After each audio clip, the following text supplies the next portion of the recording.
This is a film about goals. We've all got goals.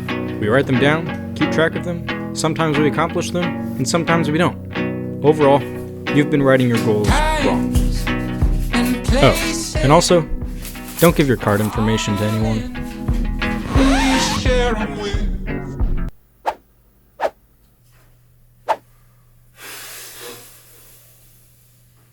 What the fuck?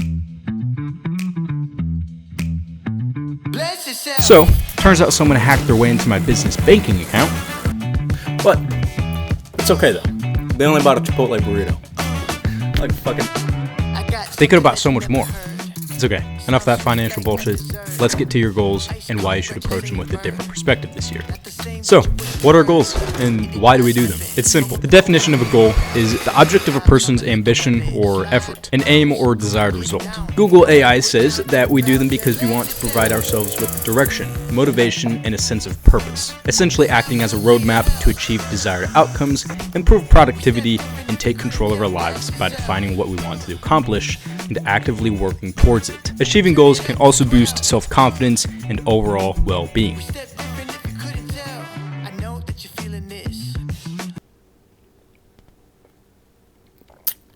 Here's why you're writing your Here's why you're writing your goals wrong and what you should do differently this year. In today's video, I want to give you a new perspective on how to write your goals and actually achieve them. Whether it's with your life, work, family, relationships, your job, business, whatever.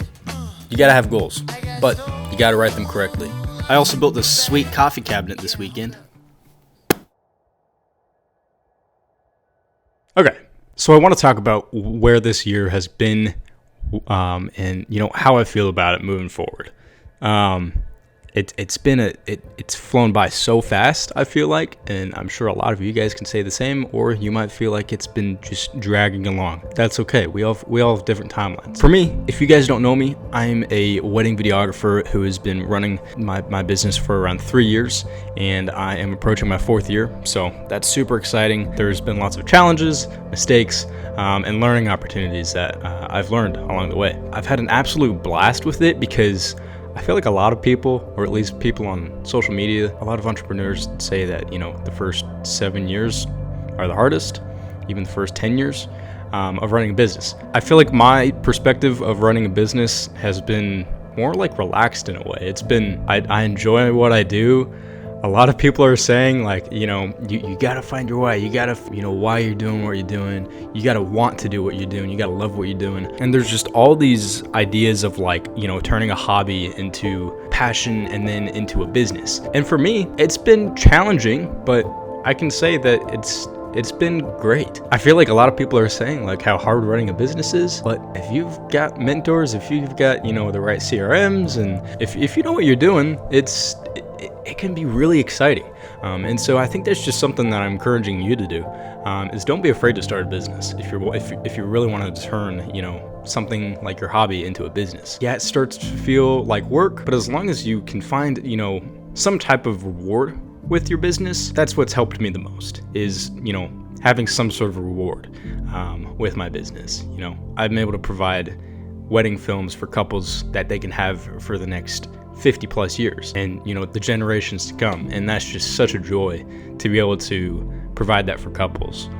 It gives me a sense of accomplishment. So let's talk about goals. Last year I set a goal to double the amount of bookings I made from the year before, from 2023. For 2024 we actually tripled that amount. I could say that I'm very happy with where everything is at.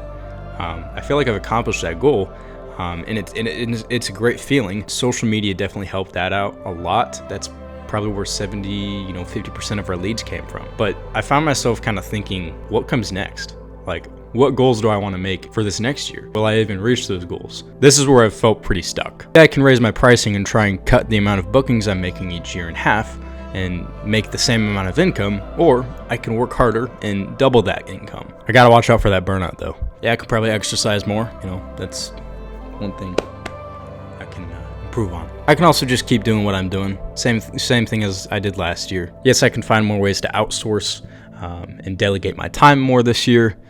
There's so many goals, but even then, there's still that same question. what's next? James Clear makes a really good point on why you shouldn't make goals, or at least approaching a different perspective when you're writing your goals. So James Clear, in his book Atomic Habits, if you haven't read it, it's amazing. I am not a reader, but you'll probably get hooked on this one. It's all about goals, setting them, achieving them, finding results, and how to stick with them. James argues that focusing on goals can be counterproductive, and that instead we should prioritize on building systems and habits. Here's why he suggests this approach. Once you reach a goal, you might find yourself finding the lack of motivation to continue that goal, or the motivation kind of fades after you've reached that goal. An example for this is if you're trying to lose weight, you might stop working out after you've achieved that goal. Now, a system like exercising regularly and having a routine ensures long-term success. So you're not just focusing on getting fit, you're focusing on building a routine that can last a lifetime. Number 2, goals focus on outcomes, systems focus on processes. So to kind of add on to point number 1, goals are mainly to fixate on a result. For example, that could be running a marathon, but a system really emphasizes the steps that you need to get there. So that could mean, like,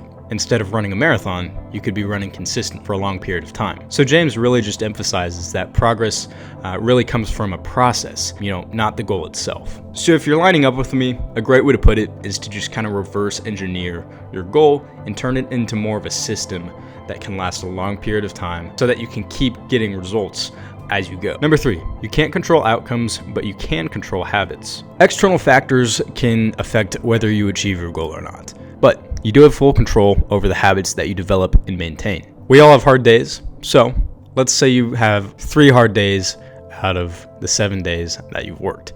That seems like a lot, but you kind of got to change your perspective. Change your perspective on the small wins. This is another thing that James talks about. If you focus on the small wins, you can focus on the bigger picture. Let's just say you've had 2 bad days out of the 7 days of the week. If you start focusing on those 2 bad days, you might start skewing your outcomes or your perspective on how the rest of your week is going to go. Now, if you focus on having 5 good days out of the week instead of those 2, your chances are likely that you'll have a great week. One thing I've learned this year is that if you focus on the good gets better.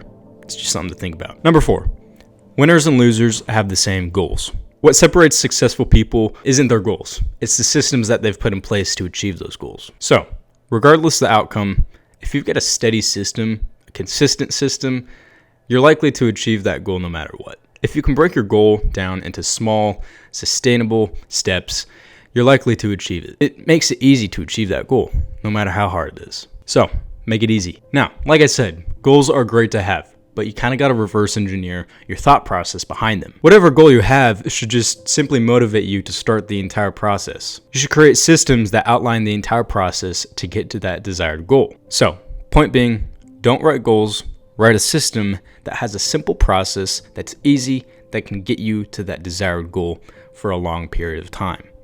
Or a short period of time. Longer times are okay too. So, what's my goal for this year? To be more proud of myself at the end of each day than I was at the beginning. To show up for myself even when I don't feel like it. To create something I'm not afraid to share with the world. To learn how to be okay with not knowing everything yet. To make peace with where I am while working towards where I want to be. To be gentle with myself on days when progress feels slow. To embrace the process even when the end is nowhere in sight. To turn the small wins into something bigger than I imagined. To live in a way that I don't feel like I need to rush to the finish line. To take care of myself in ways I've always needed but never acknowledged. So, all of these goals include some sort of system or process to reach where I want to be and become with my life, work, and relationships. Those 3 things are really all you need to succeed, in my opinion. So, I encourage you to do that.